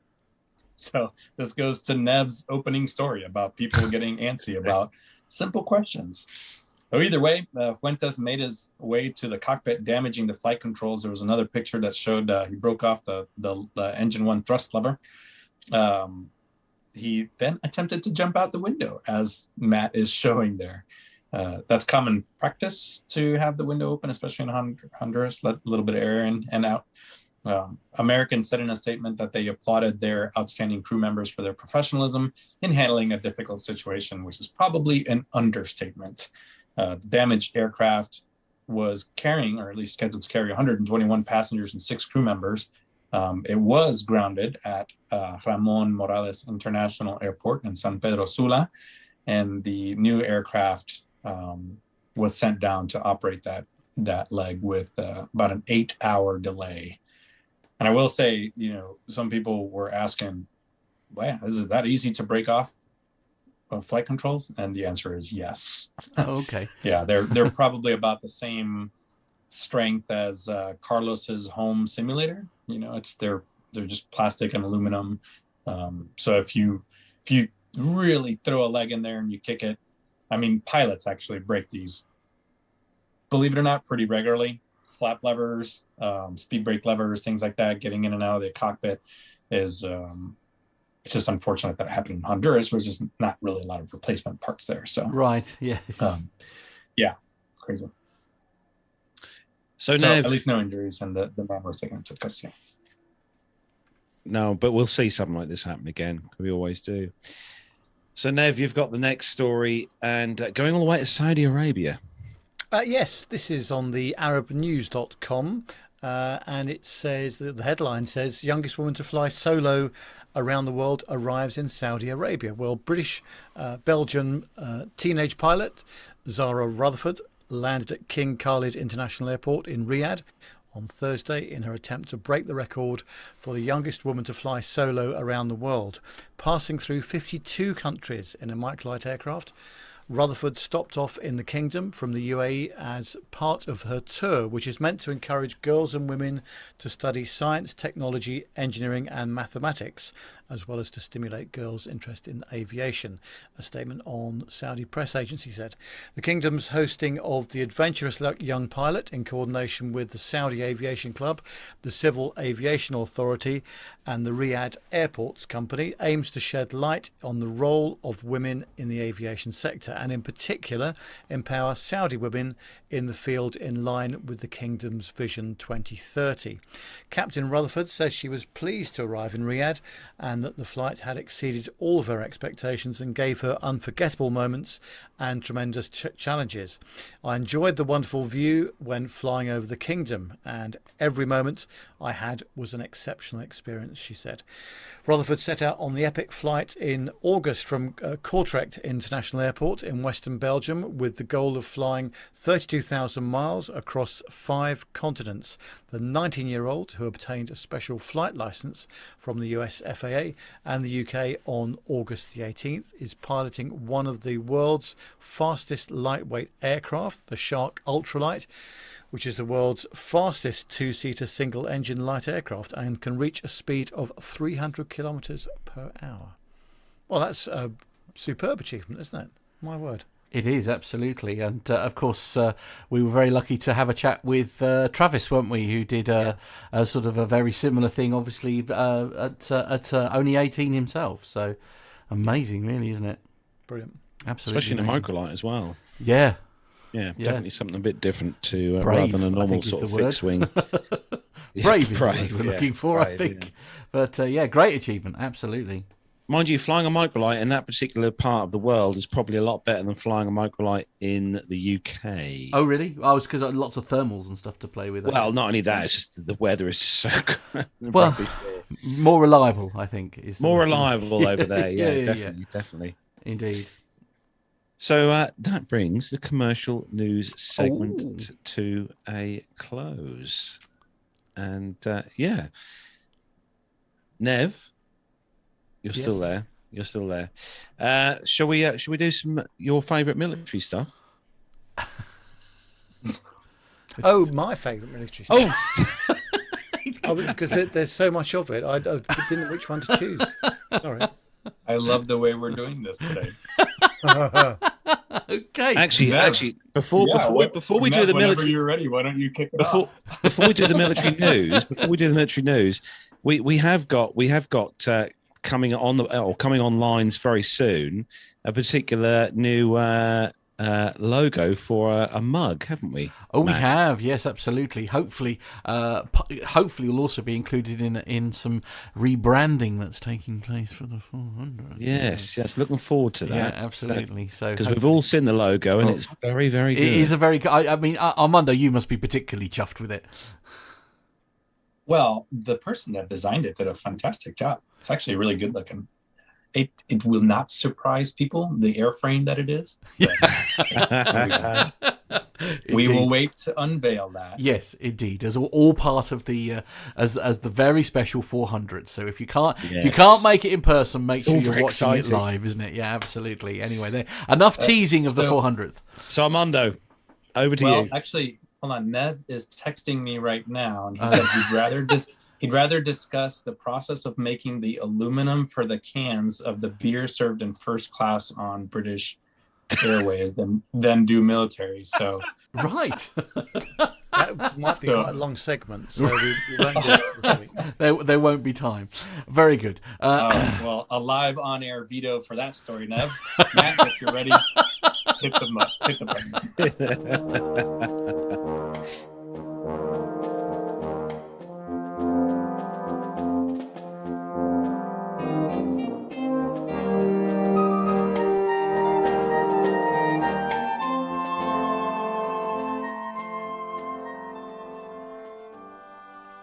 All right, guys. So this first military story has a lot of question marks around it.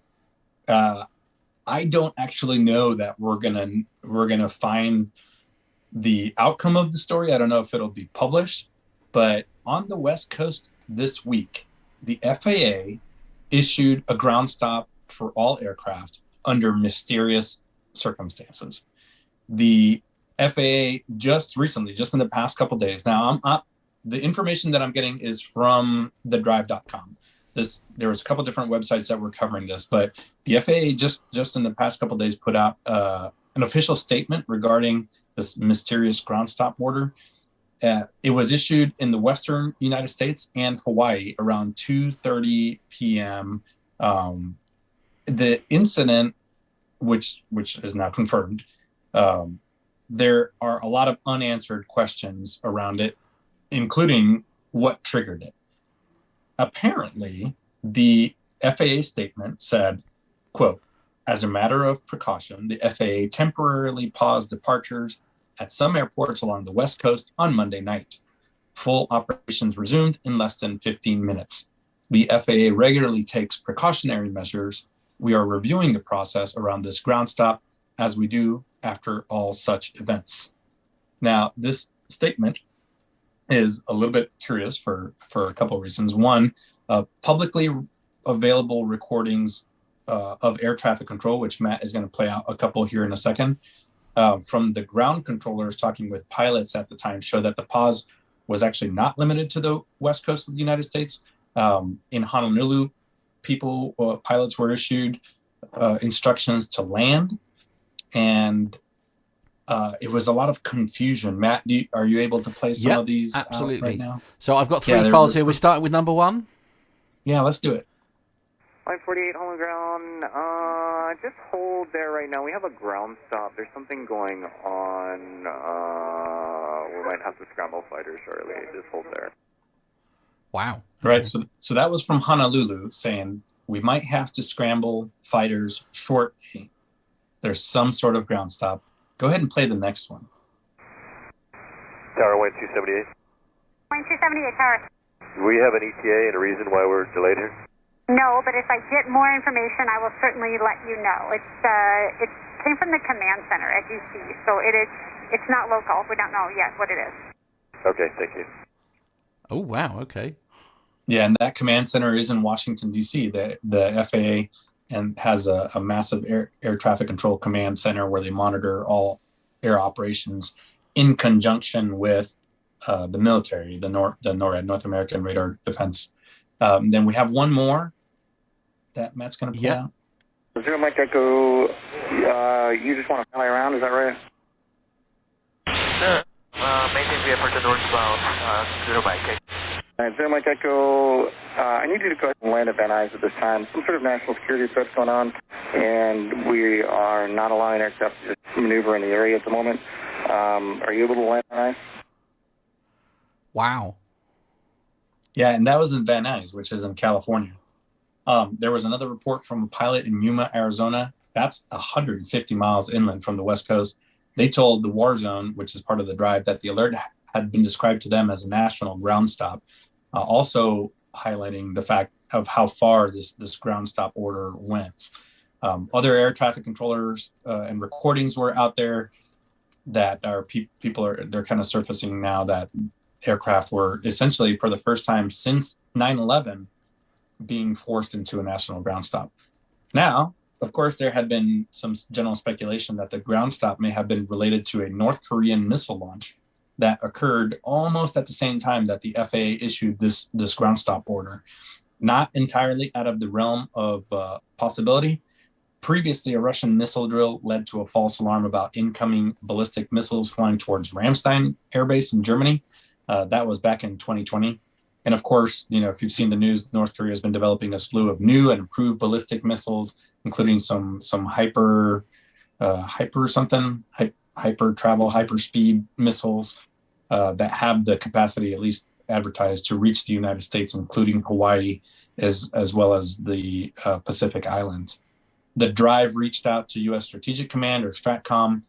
Public Affairs there declined to offer any explanation or anything about the threat, and they referred the reporters over to the FAA, and the FAA is sticking with their original statement. So there you go. Kind of an unknown, pretty, I guess I won't say unprecedented, but the last time anything like this took place was on 9/11, and we almost had another significant milestone in aviation for an unknown reason. Crazy. What do you guys think? I mean, a couple of comments in the chat room actually, coming from a couple of sources actually. Airstig, and there was someone else as well, but they were saying, are they practicing basically? Do you think this is some kind of test? I guess it could be. I feel like that would have been NOTAM. There's a safety of flight. A divert is an abnormal situation. I think for airlines, it would be very, very expensive to have to divert or land or delay. So it's unlikely that wouldn't be previously coordinated. If the government was just practicing a ground stop, that would have potentially cost millions of dollars in ground stop and in fuel costs and passenger delays, not to mention the safety associated with a general aviation pilot or a business pilot having to do a divert. That's a lot of planning. I don't think that the FAA would take on that kind of risk. So I genuinely think they thought something was happening for real. Wow. The Airstig says, was it human error? That could certainly be the case. Yeah. It's like Airplane, the movie, when the guy pulls up the plug and says, Richard Adams says, wasn't there a Hawaii missile alert by accident in 2018? There was a reverse government emergency text that went out that basically said, take shelter, the missiles are coming. And that was apparently supposed to be internal and just a practice from there at Hickam. But and that's the crazy thing. There's so many questions surrounding this event that I don't know if we're going to find out. Still crazy. Yeah, Dirk S is saying, maybe the explanation is as easy as that. Someone dropped his head on the keyboard. Yeah. Oops. Caused a wide-scale alert. Yeah, as you do. Standard. Someone just pressed Control-Alt-Delete. That was what it was. Absolutely. Edward James says, possible computer hack. I get or hack alert. Sorry. Who knows is the short answer. Who knows? I guess. Will we ever know, Nev? Nev. Let's ask Nev. Why not? Will we ever know? I don't think we will. I think this is going to be one of those things that will just be hushed up. Regardless, because it has to be. Probably. Yeah. Fair. Yeah, no, I'll give you that. Well done, you, commenting on a military story. I'm very proud of you. Bonus point to Nev. Absolutely. Well, this next one's pretty cool. Carlos, why don't you take us over? Yeah, this is something I think Jonathan Warner wished he had coming his way. This is coming to us from thedrive.com, a B-52 bomber being trucked across central United States. So a retired US Air Force B-52H Stratofortress, nicknamed Damage Inc. 2, say no more, was recently taken out of storage at the 309th Aerospace Maintenance and Regeneration Group's boneyard at Davis-Monthan Air Force Base, and disassembled before beginning its journey eastward across the country to be partially reassembled for research and development purposes. Oh, really? God, it's been about long enough. Now this stripped-down buff is on the road again and drawing huge amounts of attention. No, Jonathan Warner, it's not heading to your back garden. Damage Inc. 2's incredible journey is being officially documented by the Boneyard Safari. The group's Raymond C. Purcell, who is on the road with the bomber's caravan, was kind enough to share these fantastic images that you're currently seeing on the screen of the journey so far, and some details about the operation with the publication. The B-52H, or 61-0009, was constructed in 1961. After serving for decades with various bomber units, on September the 25th, 2008, she made her final flight to the Aircraft Maintenance and Regeneration Groups at Davis-Monthan. The 61-0009 sat for the 14 years until the Air Force decided on a new use for the decommissioned aging aircraft. Judging by the pictures, it could do with a repaint. The entire convoy may finally hit the road early on Monday morning, pulling out the Pima Air and Space Museum to start what will be a long and challenging journey. Purcell tells the War Zone that the B-52 and its escorts take up to 2 lanes of traffic. Imagine that here in the UK with our roads. So they'll have to pull over every 5 miles or so. They'll have to pull over. Check this out, guys and girls. They'll have to pull over every 5 miles to let the traffic pass.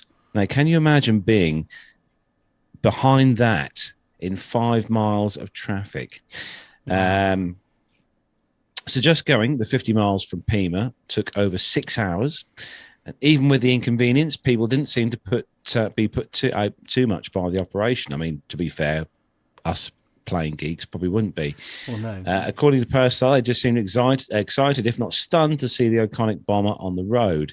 At some stops, crowds and onlookers have come to check out the B-52, and even some veteran air crews have had a chance to interact with the old mount, including one of the last tail gunners to crew the B-52s. In all, the B-52's trip to its new home could take up to 4 weeks, depending on many factors, including weather, which team hopes to avoid. Some are sure to ask, why not just fly the aircraft out to Oklahoma City instead of executing such an arduous road transportation operation? Regenerating the bomber would have taken a massive amount of work and cost a huge sum of money just so that it could take one flight. There's also competing demand for resources and capacity for such a task. Seeing it as it will never fly again anyway, just moving it overland was a far more logical option, although it's not without its own challenges, to say the least. Now, you put the pictures on the screen there, Matt. It's yeah, you know, it would make one hell of a shed or storage facility. Wow, okay. B-52. But it's good to see this being reused. Yeah, it kind of reminded me of the pitch air, Johnny's airplane being moved across through some of the streets. But there, go to Twitter. You can go over to Instagram and look up, I think it's a hashtag B52 road trip. And you can see real-time updates from the cities that they're going through. I think last I saw, they were somewhere in West Texas and either Lubbock or Amarillo, something like that. And yeah, they're letting people up into the airplane when they stop. So there's people taking pictures from inside the airplane. I'm not entirely sure where they're going, but yeah. Gonna have to follow them on Twitter. I'm now gonna look them up on Twitter. I did. There you I started following them because I think it's pretty cool that they're doing this. And it's they actually have some videos too of how the truck has to navigate like around stoplights because it's so tall, right? It's not just 100 and something feet long or 200 feet long, whatever it is, but it's having to navigate through traffic lights and under bridges and this and that. At least our roads aren't as windy as your roads over there. But, Fair. Yeah, I'm now following them at Boneyard Safari. For those of you who want to follow them on Twitter, at Boneyard Safari. There you go. There you go. Excellent. Let's see. Nev, are you willing to take a story? he's having a pint before he does. So he's all right. Yes, but of course it's from Asia, so that will result in mispronunciation again, won't it? So we'll give it a go. It's on the Reuters.com website. It says that Taiwan suspends F-16 training missions after jet crashes. Taiwan's Air Force on Tuesday suspended combat training for its F-16 fleet after a recently upgraded model of the fighter jet crashed into the sea in the latest of a series of accidents. The Defence Ministry said that the F-16V, the most advanced type in Taiwan's fleet, went missing from radar screens after taking off from the Chiayi Air Base in southern Taiwan for a training mission over a coastal firing range. President Tsai Ing-wen issued instructions to spare no efforts in the search and rescue mission and to further clarify the cause of the accident, her spokesman said.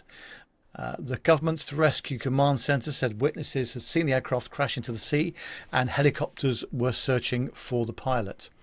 Air Force Inspector General Liu Huishen said that the aircraft had only recently been upgraded to the V version with new weapons systems and avionics. Combat training for the F-16 fleet has now been suspended, he added. In late 2020, an F-16 vanished shortly after takeoff from the Hualien Air Base on Taiwan's east coast on a routine training mission.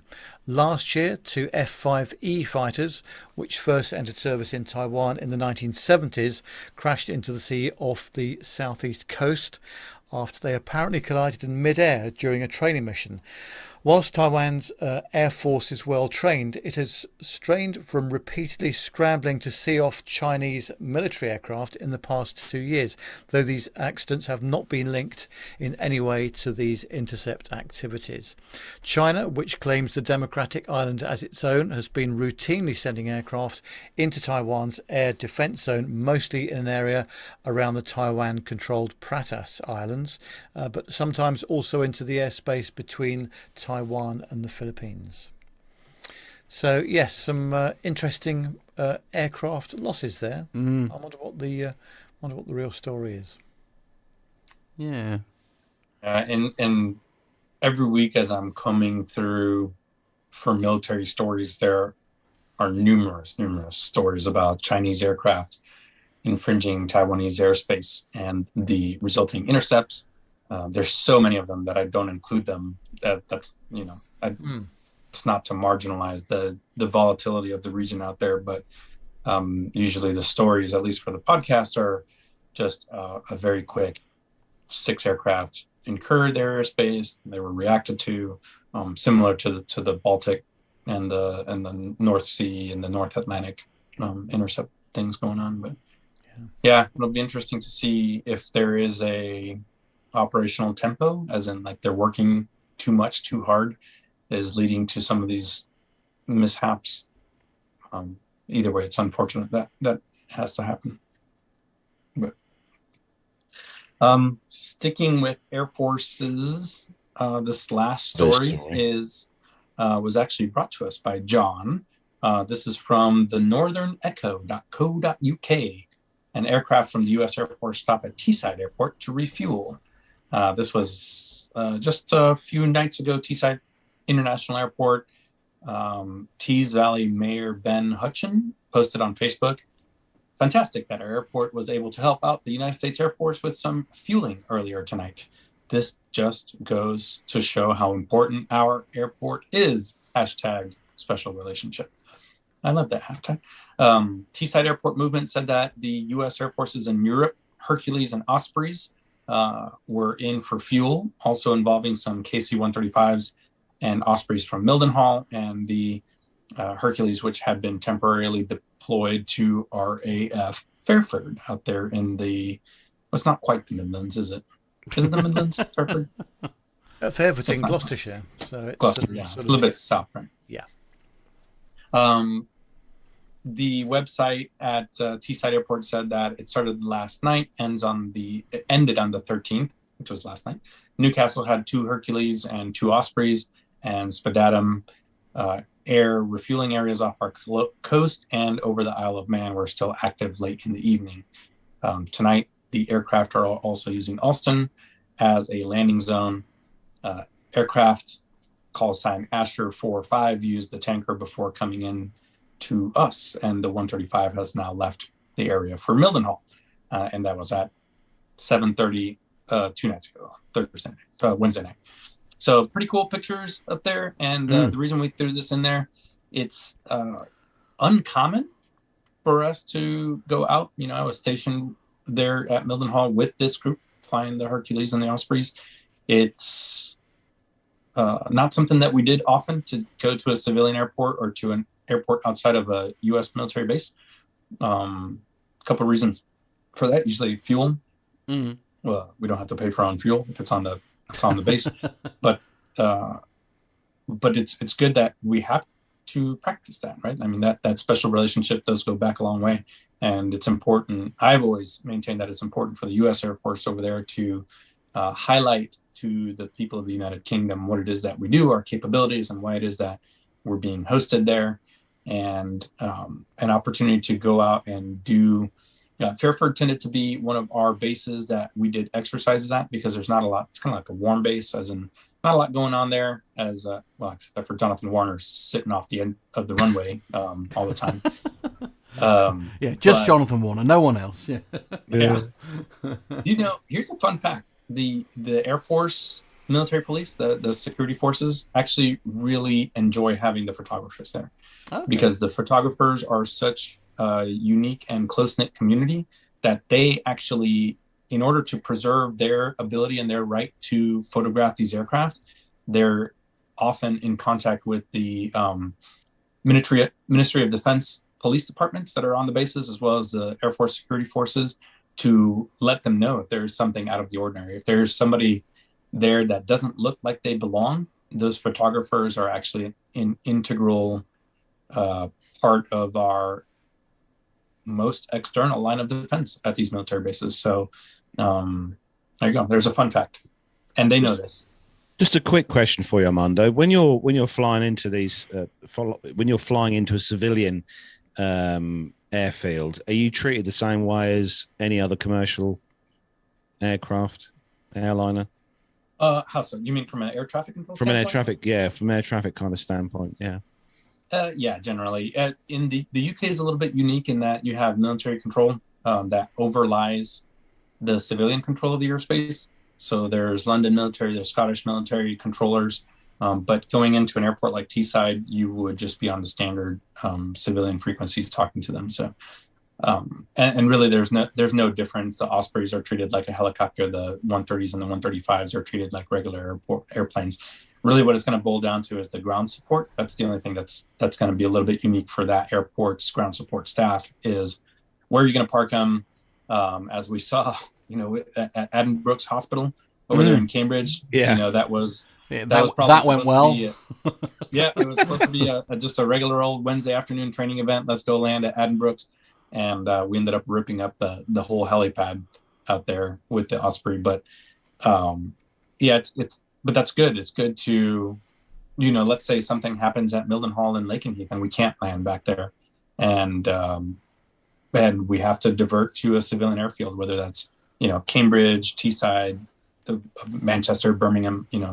Our low-level routes in our practice areas go out over the Peak Districts. They go out over Wales. They go out over Scotland. Whatever the body of water is between the mainland and the Isle of Man, we go out there. So we always have it in the back of our minds that there are these civilian airfields that we could divert to if needed to.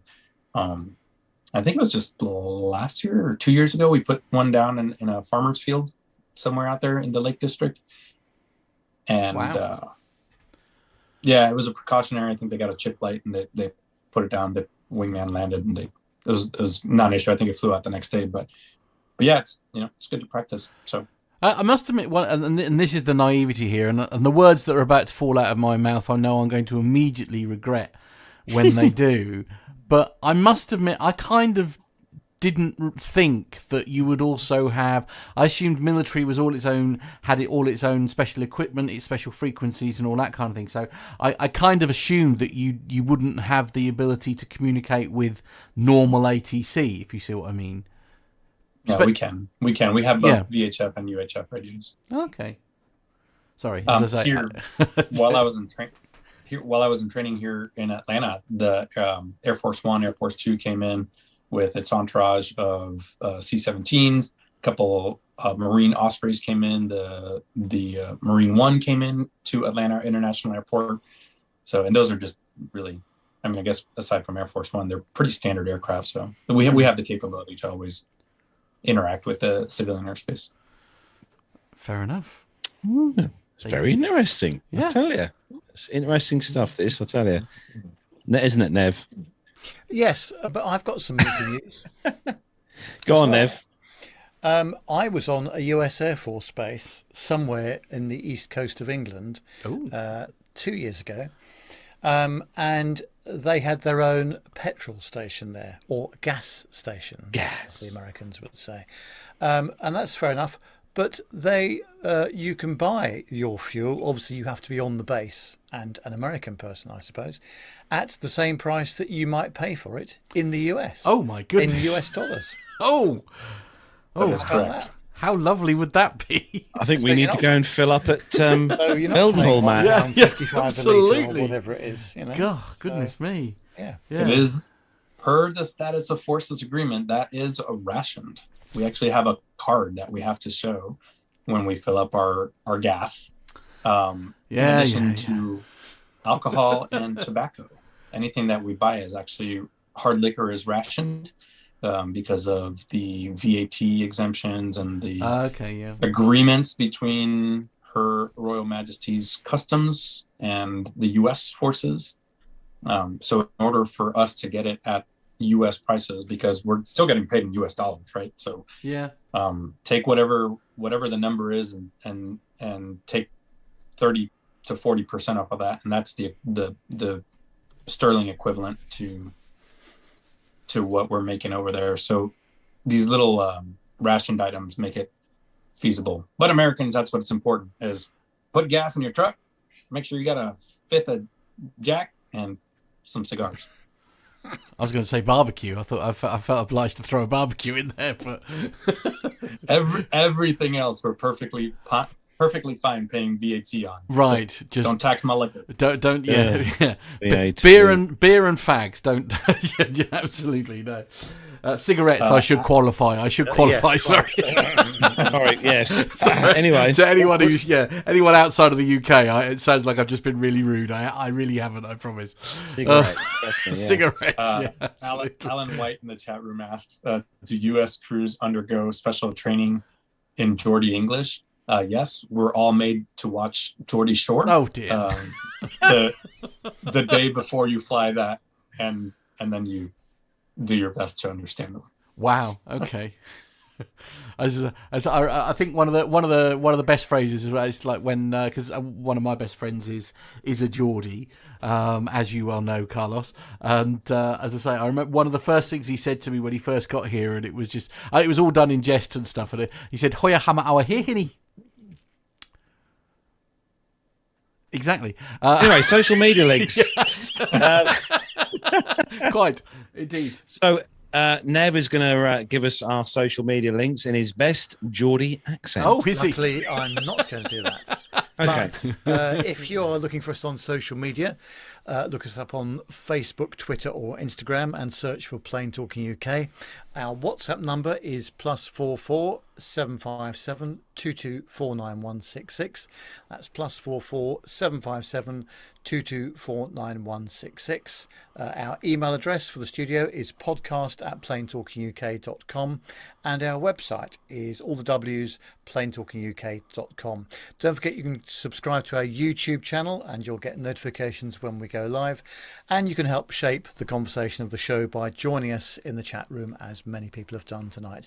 So go to youtube.com for that and search for Plane Talking UK. Also on our website there is an Amazon link. We get paid a small referral fee if you want to do your shopping from Amazon on that. And also there's the Patreon system where you can become a Patreon of the show and donate money to us each month. And so that's about it. Yeah, so if you want to do any of those things, go to the website and you'll see all the details there. And actually, if you do go to Patreon, there's a couple of some recent changes. One of which is that you no longer have to pay your patronage in dollars no more. You can pay it in sterling now, which is a new alteration to the patronage thing. Also, I should just say, there is some fantastic content on there for you to enjoy. The best one I've seen so far involves a certain Carlos and a certain Armando sat in the Pilatus.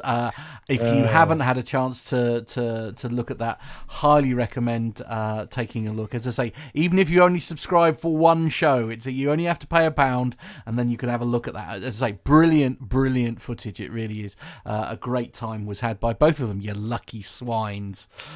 I know. I've literally got. You don't realise how you are such a lucky boy, Carlos. Trust me. I realise exactly how blinking lucky I was. Yeah. On my trip to the US. Absolutely. But big thanks again to all my hosts in the US. Yeah, for my absolutely. fantastic stay. Well, and of course, big thanks to Stephen for sort of getting you out there and all that kind of thing. And Mr. Ivy. Yeah, and then Stefan and the legendary Armando, of course. Yes. But oh my word, honestly, I want to go and do it again. But anyway, you got to let the wife get over the last one. Yeah, exactly. Well, we gotta get Nev and Matt over. Yeah, I gotta get Nev in the right seat. He'll increase our customer experience level. Yes, I like. You'll be in seat 111. Maybe we could do Pilatus in the Pilatus, perhaps as well. Pilates in the Pilatus. I like what? Sorry, that's a very different show. Starting in March, I'll be in the Hawker, so we can let Carlos have that lowly Pilatus experience, and then Nev can one up him in the Hawker. I should just. I want to stress. I'm going to be quite happy just holding the coats. By the way, don't feel obliged to stick me. It's not a problem. Anyway, we're rapidly running out of time, so we need to wrap up. You have 2.5 minutes before we have to roll titles. Just quickly before we wrap up, we have still got spaces for the 400, but it is nearly full. But we have still got some spaces for the 400th show in February next month, 26th of February. If you haven't already emailed us, if you want to come and see us, come and join us. Come and join all the family at the 400th show, the live show down at the Brooklands Museum. Don't forget, get that email in. To podcast@planetalkinguk.com is the email address if you want to join us and get on the guest list. As I said, we've had 2 more people come on board this week as well to add to the guest list. It's very, very busy indeed. And we literally have probably a very small handful of spaces left, because of social distancing and things like that. So if you are interested, get the name in now. Yes. So, and on that note, we are going to bring episode 396 to a close. So big thanks to all the chat room. Thank you all the chat room for joining us this evening. Great to have you all in there with us as always this evening. And also big thanks to Nev for being on the show tonight. Thank you, Nev. Big thanks to Armando as well, as always, because I know he's very busy at the moment. And also a big thanks to Matt as well for being in the studio, pushing all the right buttons and stuff. And not forgetting as well, a big thanks to John for all the pre-production show work, giving us all those fantastic stories this evening on the show. So that's it then, guys and girls. From me, Carlos, here in my home studio, from Matt in his home studio, and from Nev and Armando. Take care, everyone. 1. Goodbye.